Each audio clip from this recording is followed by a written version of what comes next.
അസ്സലാമു അലൈക്കും വറഹ്മത്തുള്ളാഹി വബറകാതുഹു. SSF വിസ്ഡം ഹദീസ് ക്ലാസ് 132.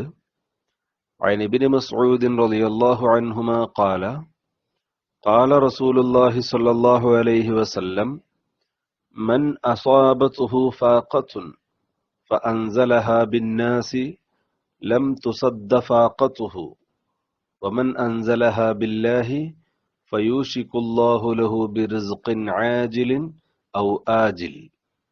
ബഹുമാനപ്പെട്ട ഇമാം അബൂദാവൂദ്, ഇമാം തുർമുദി റളിയല്ലാഹു തആല അൻഹുമ റിപ്പോർട്ട് ചെയ്യുന്ന ഹദീസ്. ഹബീബ് മുഹമ്മദുർ റസൂലുള്ളാഹി സ്വല്ലല്ലാഹു അലൈഹി വസല്ലമ തങ്ങൾ പറയുന്നു, മൻ അസാബതുഹു ഫാഖത്തുൻ, ഒരാൾക്ക് ദാരിദ്ര്യം എത്തിയാൽ, ഒരാൾക്ക് സാമ്പത്തികമായി പ്രയാസം വന്നു, ദാരിദ്ര്യം വന്നു, എന്നിട്ട് ഫഅൻസലഹ ബിന്നാസി, അവൻ ആ ദാരിദ്ര്യത്തെ ജനങ്ങളിൽ ഇറക്കി വെച്ചു എന്ന് പറഞ്ഞാൽ ജനങ്ങളോട് ചെന്ന് അവൻ പറഞ്ഞു, എനിക്ക് വല്ലാത്ത പ്രയാസമാണ്, ബുദ്ധിമുട്ടാണ്, എന്താ ചെയ്യാ, വല്ലാത്ത ദാരിദ്ര്യം അനുഭവിക്കുന്നു, സാമ്പത്തിക പ്രയാസമാണ് എന്നിങ്ങനെ ജനങ്ങൾക്കിടയിൽ ചെന്ന് അവരോട് തന്റെ ദാരിദ്ര്യത്തെ വെളിപ്പെടുത്തി അവരിലേക്ക് ഇറക്കി വെച്ചു, പ്രയാസങ്ങൾ അവരോട് തുറന്നു പറഞ്ഞു. എന്നാൽ ലം തുസദ്ദ ഫാഖത്തുഹു, അവന്റെ ദാരിദ്ര്യം അടക്കപ്പെടുകയില്ല, അവന്റെ ദാരിദ്ര്യത്തിന് ഒരു പരിഹാരം അതുകൊണ്ട് ലഭിക്കില്ല, അവന്റെ ദാരിദ്ര്യം പരിഹരിക്കാൻ അത് കാരണമായി തീരില്ല.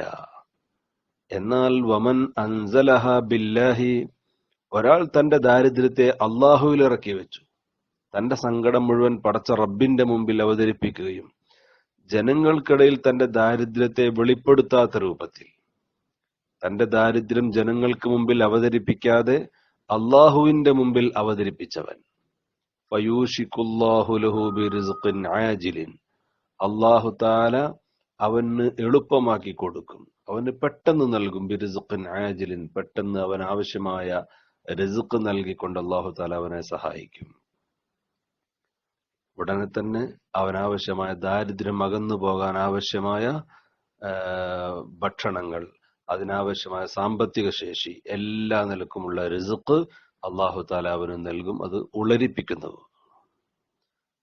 അല്ലെങ്കിൽ പിന്നീടുള്ള റിസ്ഖ് നൽകുന്നു. പിന്നീടുള്ള റിസ്ഖ് എന്ന് പറഞ്ഞാൽ ദുനിയാവിൽ വെച്ച് ദാരിദ്ര്യത്തിന്റെ പ്രയാസം കൂടുതൽ അനുഭവിക്കാതെ അല്ലാഹു തആല അവനെ ഈ ദുനിയാവിൽ നിന്നങ്ങ് കൊണ്ടുപോവുകയും എന്നിട്ട് ആഖിറത്തിൽ അവന് ആവശ്യമായ എല്ലാ നിലക്കുമുള്ള അനുഗ്രഹങ്ങൾ, റിസ്ഖുകൾ നൽകുകയും ചെയ്യുന്നു എന്നതാണ്.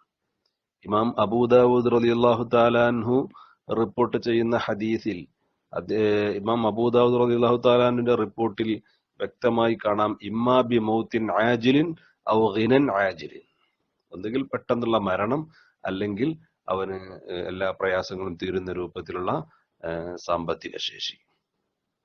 അപ്പൊ ദാരിദ്ര്യം കൊണ്ട് വല്ലാത്ത പ്രയാസം അനുഭവിക്കുമ്പോ ചെയ്യേണ്ടത് അത് അള്ളാഹുവിന്റെ മുമ്പിൽ അവതരിപ്പിക്കലാണ്, അള്ളാഹുവിനോട് പറയാ തന്റെ സങ്കടം. എന്നാൽ അള്ളാഹു തആല അവന്റെ ദാരിദ്ര്യങ്ങളെല്ലാം തീർത്തു കൊടുക്കും.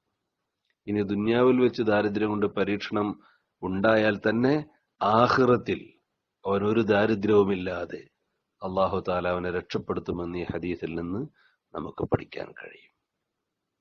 അള്ളാഹു തആല ദാരിദ്ര്യത്തെ തൊട്ട്, ദാരിദ്ര്യം കുഫറിലേക്ക് വരെ എത്താൻ സാധ്യതയുണ്ടെന്ന് ഹബീബ് സല്ലല്ലാഹു അലൈഹി വസല്ലം തങ്ങൾ പഠിപ്പിച്ചിട്ടുണ്ട്. അത്തരം മനുഷ്യന്റെ വിശ്വാസത്തെ പിഴപ്പിച്ചു കളയുന്ന, മറ്റുള്ളവരുടെ മുമ്പിൽ കൈനീട്ടി ഇരക്കേണ്ടി വരുന്ന തരത്തിലുള്ള ദാരിദ്ര്യത്തെ തൊട്ട് അള്ളാഹു തആല നമ്മെ കാത്തുരക്ഷിക്കുമാറാകട്ടെ. നമ്മുടെ എല്ലാ പ്രയാസങ്ങളും അള്ളാഹു തആല തീർത്തിടുമാറാവട്ടെ. ഒരുപാട് സുഹൃത്തുക്കൾ ദുആ ചെയ്യാൻ വസിയത്ത് ചെയ്തിട്ടുണ്ടായിരുന്നു. രോഗികൾ, മരണപ്പെട്ടു പോയവർക്ക് വേണ്ടി ദുആ ചെയ്യാൻ പറഞ്ഞവർ എല്ലാം അല്ലാഹു തആല രോഗികൾക്കെല്ലാം പൂർണ്ണ ശിഫ നൽകുമാറാവട്ടെ. നമ്മിൽ നിന്ന് മരണപ്പെട്ടു പോയവരുടെ ഖബർ അല്ലാഹു തആല സന്തോഷത്തിലാക്കുമാറാവട്ടെ. നമ്മെ എല്ലാവരെയും നാളെ ഹബീബ് സല്ലല്ലാഹു അലൈഹി വസല്ലമ തങ്ങളോടൊപ്പം സ്വർഗ്ഗത്തിൽ അല്ലാഹു തആല ഒരുമിച്ച് കൂട്ടുമാറാവട്ടെ. ആമീൻ. അസ്സലാമു അലൈക്കും വറഹ്മത്തുള്ളാഹി വബറകാതുഹു.